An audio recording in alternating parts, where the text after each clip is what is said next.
分解零件。取出博士压电喷油器，固定在立式台前上。套入15号套筒，使用扭力扳手拧松。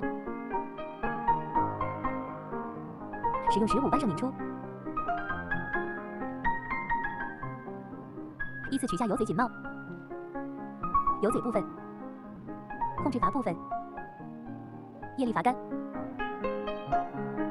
倒出控制膜片。取出控制阀部分，取下进出油阀板。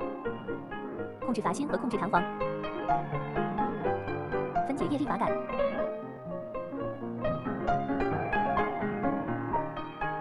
分解完成。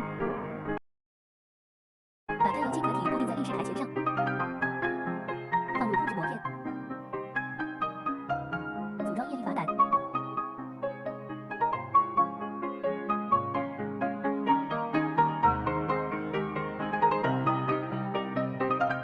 取出控制阀座，用镊子放入控制阀芯。控制弹簧。插入进出油阀板。油嘴油针放入油嘴壳体。依次套入油嘴弹簧垫片、油嘴弹簧、阀套。对准液力阀杆倒入机油。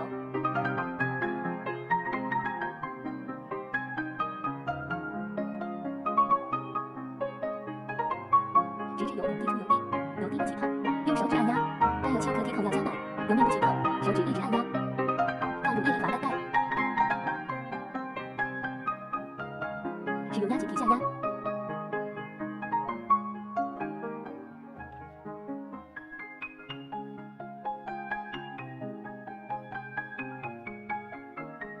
放入控制阀部分。倒入机油。放入油嘴油针部分。套入油嘴紧帽。使用15号扳手拧紧。